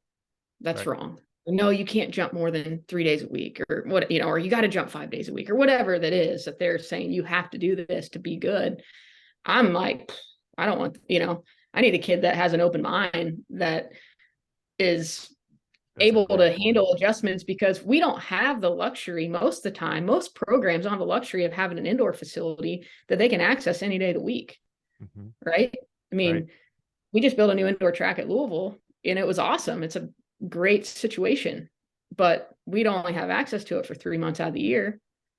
So in early November, when it's raining out, like I got to make adjustments to our week, and I'm going to make those adjustments to make the most out of it. But they've got to understand that there's just so many different ways to do things well, and we're going to make, do whatever we can to make this fit. Or maybe we travel, for whatever reason, the head coach buys flights and we fly in and we get in really late Friday night and we got to jump early Saturday morning. I don't Right. want those kids to think they can't do that, you Right. know? Well, it's a different thing. It's a different thing. Like, how many times do people get on a plane to go jump at Rise? Not very many. Right, Like, right, so it's like it's a totally different thing. Like that's what I right, was trying to explain earlier is like don't expect to leave here and get the same thing. It's not going to be the Right. same thing. 100% it's going to be very different. It's going to be significantly different, not in a bad way. It's just going to be different in a way that's probably going to take you a little bit of a time to adjust to. Right. And there was one more thing that you had mentioned too about whenever the athlete shows up their freshman year and then they maybe they're having some issues. All right, this is another thing to all the coaches out there that own gyms or clubs or high school coaches. They're gonna call you. Those Mhm. athletes are for sure they're going to call you. You can't stop that from happening. You were one of their mentors. You helped them to grow into this person that they, have become. So obviously, yeah, I want people to email me and text me and call me and tell me like, "Hey, I'm having this issue." Don't talk smack about the college coach. What are you doing? Like, what is that going to accomplish? That's not going to accomplish anything. That athlete is there and they're going to Right. remain there. Right. So talking smack about a situation that they can't control is going to do nobody any good. Now, is it difficult sometimes? Yes, because sometimes I'll get calls that are like, "Hey, we're running like repeat 400s and then pole vaulting."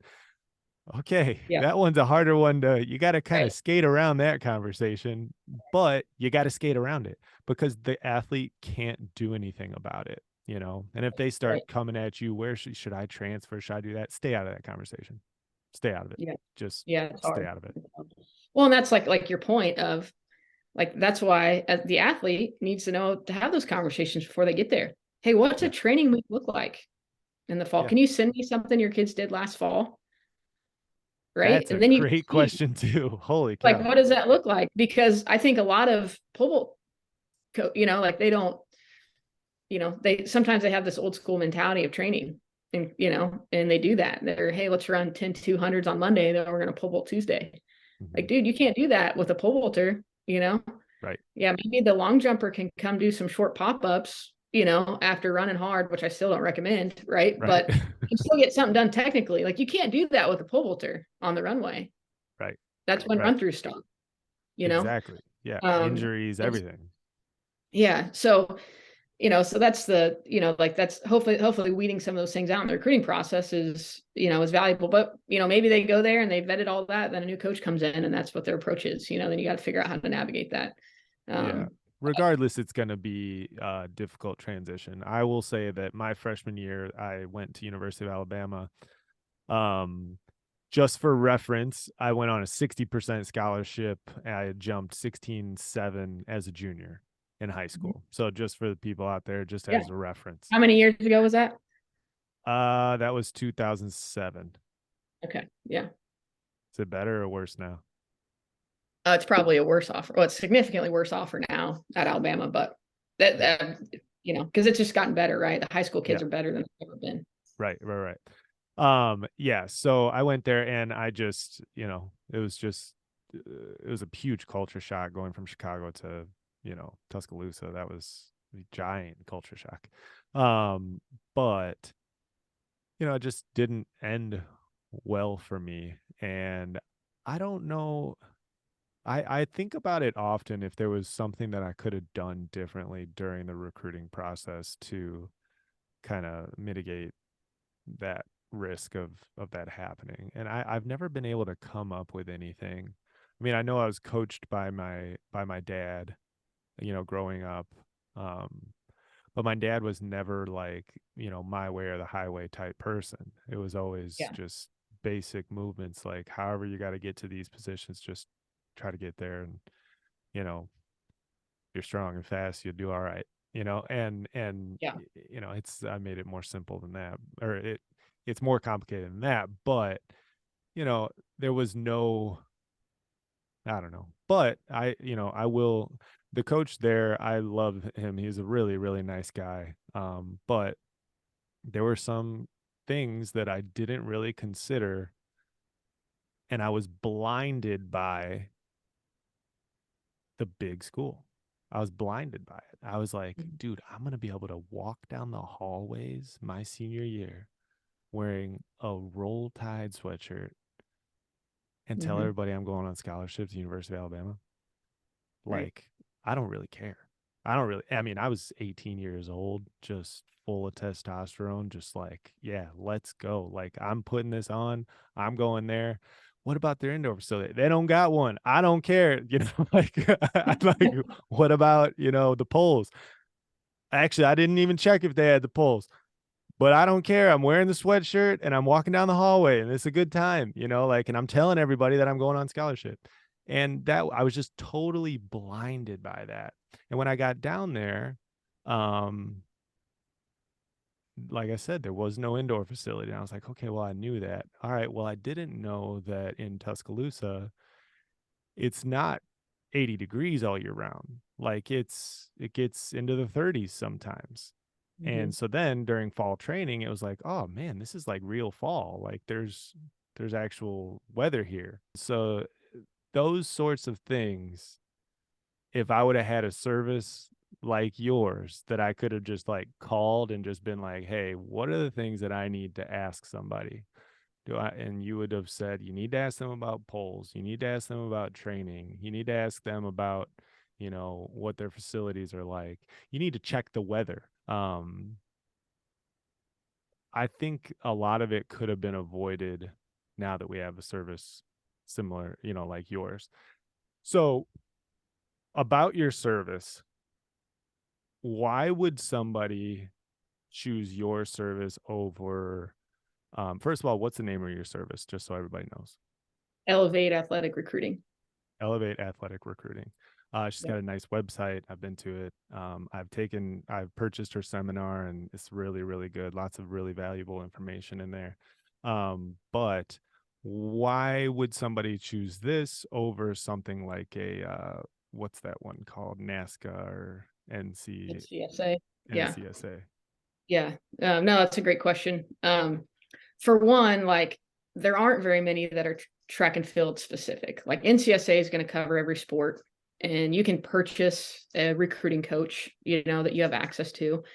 Rarely do those recruiting coaches even understand track and field, let alone pole vault, since we're on a pole vault podcast, right? So, and I don't think they provide, I mean, they definitely don't provide anything like I do with the education seminars, that's specific to our sport, and specific to our event. I've put together a pole vault specific, the one that you listen to. That's there's nothing out there like it, Mm-hmm. so getting that understanding for someone that's been in it as a college coach, I think is, really valuable to get you to think about things that maybe you didn't even know you needed to know. And I think NCSA provides some value in the sense they help you sort through schools easier, right? You can look at admission standards and the cost and things that way. I don't have a breakdown that way. I don't provide I'm not a database service where I'm Mm-hmm. going to have a list of athletes that coaches can come look at if they're interested in recruiting them. I'm more of the, like, I'm going to empower you and equip you with the knowledge you need to go make really good decisions. Yeah. And trying to do that in a cost-effective way by providing seminars. And I just did one this Sunday night about the financial side of college and how scholarships work and the timeline and the questions they need to ask and can you negotiate and what all goes into that. And no one's going to give them that type of information, especially specific to our sport, Right. that I know of that's out there doing this. No, no, no, no. Nobody Um, is. It's so good. so yeah, so that's kind of, and I do provide like one-on-one consulting, and I have, a decent amount of families that will reach out, or they, kind of, they get stuck like, hey, this college coach said this, or I'm kind of between narrowing these things down. Can you help us navigate this? Or how do we get started? And all, because everybody's journey is super unique. Mm-hmm. Every track and field program is unique and what they can offer and what they can't, and every individual athlete and family is going to be different and what they value and what their needs are, in their experience. So I do one-on-one consulting as well, with families, but my long-term vision is to create enough content where less families need that. I'm just trying to build that content up, and I don't have it all yet, completed, but Right. uh, Right. Yeah, and that's like something that I got an email the other day from you, and it was like, "Hey, here's this here's the seminar and you can purchase it here." And I went and I purchased it. It was really easy. And then I was intending to just like kind of just like browse through it, no offense. And then I like Yeah. turned it on and I was just like, "Whoa, this is pretty valuable." And it was very cost effective, like the one that I purchased. I don't know what your situation is now, but like I was like the for the amount of money, that would be saved and the amount of hassle and headaches and questions that would be answered, like it's like a no-brainer to me. Um to do something like this. I think that if you're listening to this and you have any questions about it, I think that you really need to at least visit the website and just like check it out and see what's going on because, like Brooke said, there's nothing really specifically for pole vaulting. And I will say this about NCSA. I created a fake account with NCSA like 2 years ago, Mhm. under the account name Michael Jordan, and and I still get emails from colleges trying to recruit Michael Jordan, who was a 15-foot pole vaulter in Illinois. And it just, to me, it's just two different things. It's just, is NCSA like it's going to be a much bigger, like broader um thing.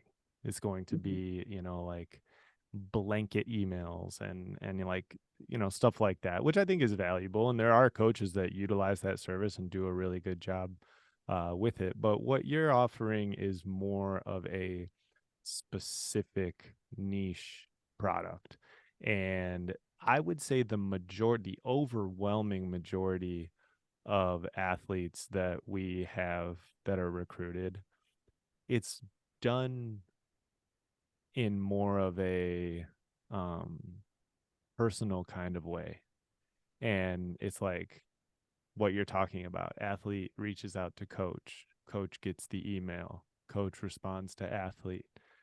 They start the conversation, coach brings athlete on a recruiting visit, and you know, then that happens. So I think that what you're offering creates more of a genuine relationship with the people that are recruiting and being recruited. I think it creates more of a genuine relationship with them, and I think that the coaches will, in the end, respect that and kind of value that a little bit more Yeah. than the whole blanket email type thing. Yeah. Yeah. And I think, and as a recruiting coach, if I got an email from a kid through a service, a database service like NCSA, my first response is, well, they probably sent this email to 100 coaches. So are they really that interested in my school?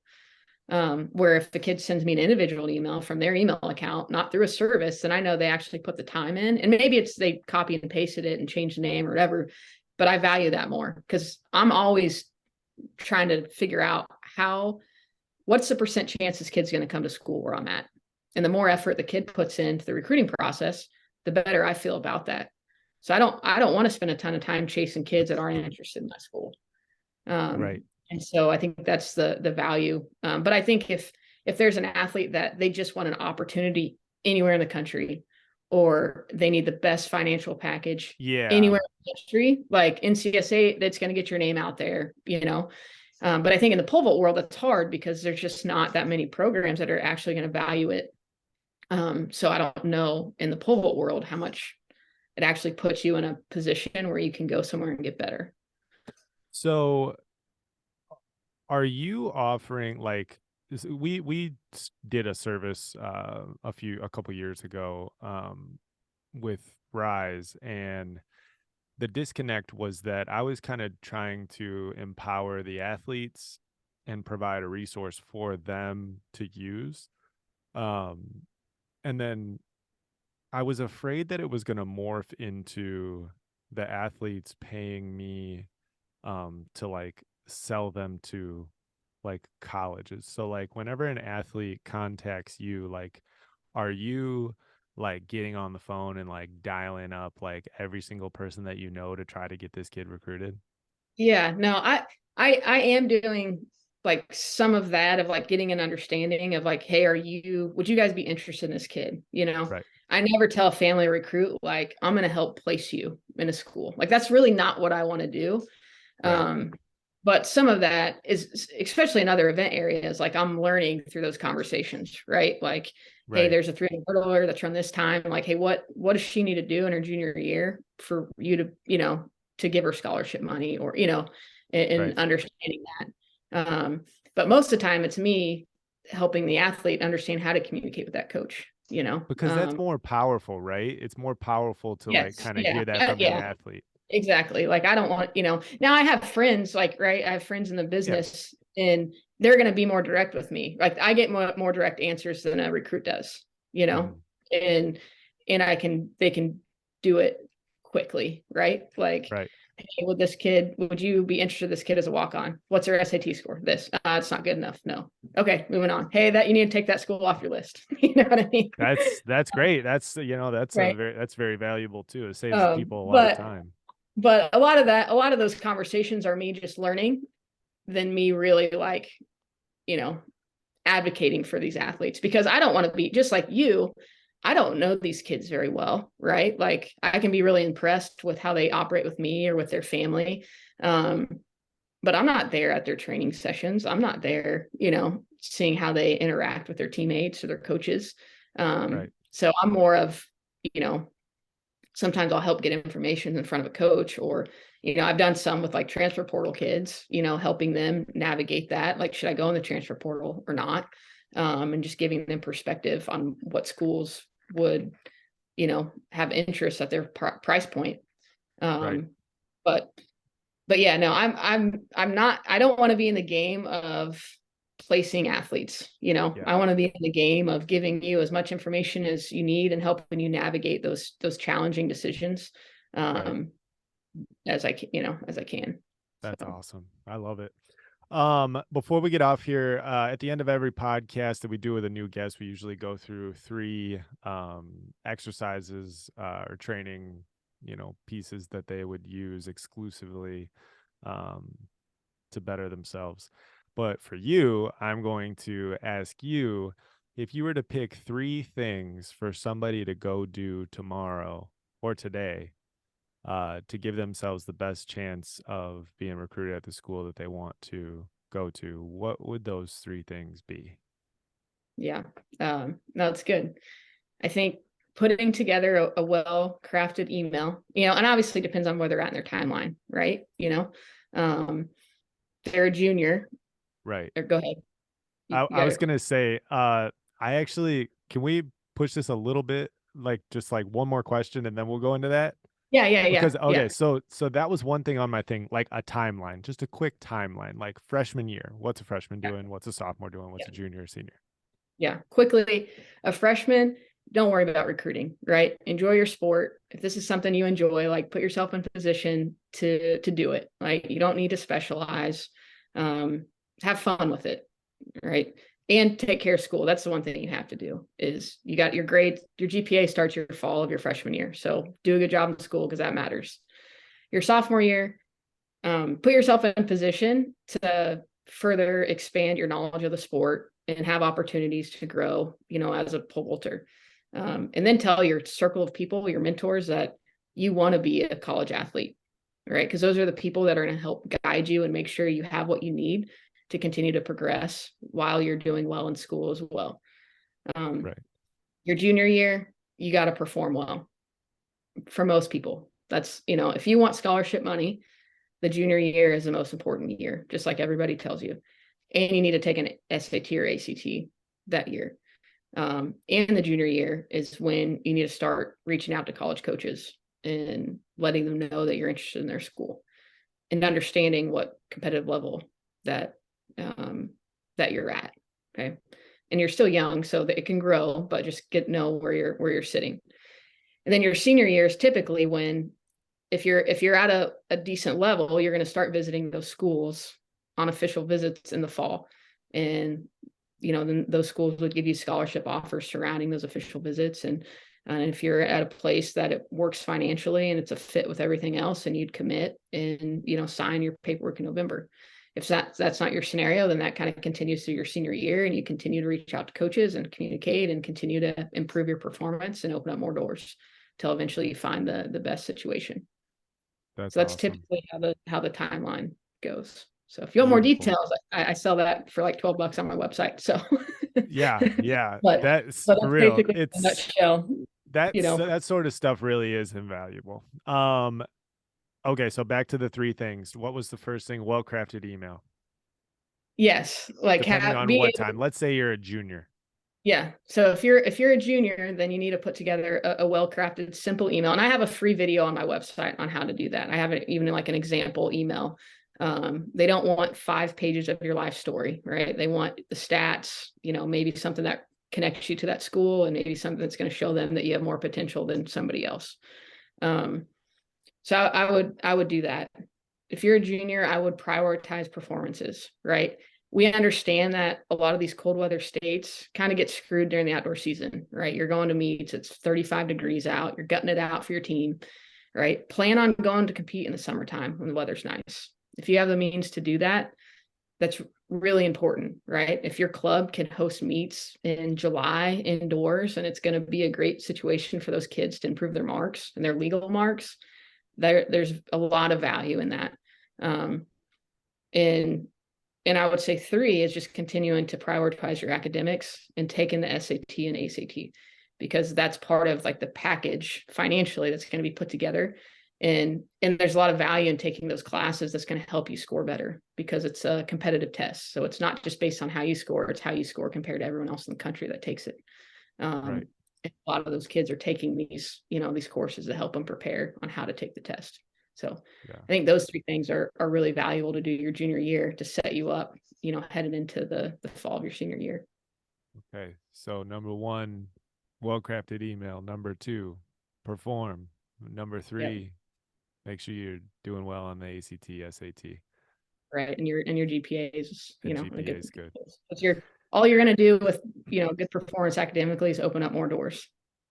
Yeah. Absolutely. Absolutely. Well, Brooke, I can't thank you enough. Please tell everybody all of the different avenues that they can find you, your business, and all of that. Yeah. Yeah. So I try to put a lot of content out. I have a Twitter it's at Coach Demo. That's my maiden name, but I had too many followers to switch it at that point. So I try to put a lot of content on Twitter. I have my Instagram at Brooke Rasnick, where I try to put content out as well, or you can follow me there. And then I have my website, elevateathleticrecruiting.com, and you can kind of get more of my story and what the different services that are available. Another thing I'll do too is clubs will have me speak to their entire club, right? A club can purchase a seminar, and then they'll tell me what topics they want me to talk on. And then, we can do it virtually, and parents can log in, kids can log in and be able to, educate everybody from that club or that team as well. So That's what's up. I like that. When would you advise a club owner to do something like that? yeah, no. I think a lot depends on like what your, Like the kind of fall? what your dynamic is. The Is fall fall could a be good good. time? Even the summer. I mean, I don't know when when do you have your biggest influx of athletes normally? The winter? It's well, I mean, it just depends. It's kind of the fall. Actually, fall's pretty good because we host a good amount of indoor meets. It kind of just sticks around at it fluctuates not that much. Like Yeah, it's kind yeah, of a little bit at a time. But I would say though that the cool thing about having social media is that you don't have to be a member at Rise to come to a seminar. You yeah, just come to the seminar, like so you could come to do it, and and even if they weren't a member at Rise, they could come in and be able to do those things. That's what we really want to do, is we want to, provide something that everybody can be a part of. And not everybody wants to pole vault with us. So Yeah, it yeah, is what it is, yeah, but they might want to come in and watch you and listen to your talk yeah, and become yeah. more No, I educated. don't think there's really any bad time of year because recruiting for college coaches happens year round. There's really no ending point, you know. It's really a year-round thing. Like, is there any break at all? Mm, the biggest break normally is after the signing period, and then we're waiting for kids to compete during the indoor season to see who improves. And the signing period starts. In November, normally middle, beginning of November, and it's ongoing. The signing period's ongoing in track and Right. field. Um, so that's probably the biggest kind of like lull of like, okay, we've got these kids committed or we don't, but the kids that we want are committed somewhere else. So we got to wait and see who kind of pops in Yeah. January during the I senior just feel year. like the fall might be nice because the juniors are going to start to go on those visits. The seniors are starting to panic a little bit, Yeah, and freak yeah, out, and I don't know. I just feel like in my head, I've always just thought of the fall might be a good yeah. time to do No, it. I think that could be great. I've had some clubs reach out to come, have me come and do a camp and then speak on recruiting while I'm there and do some different stuff that way too. So I Yeah. think we get some different, creative things going on. So, Let's do it. um, Let's get it but, going. but yeah, I no, love it. thanks a lot, man. I appreciate all you're doing for the pole vault community. So it's been awesome.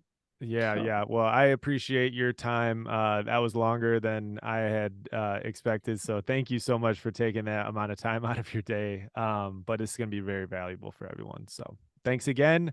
And this cheers. is the One More Jump podcast. See you guys later.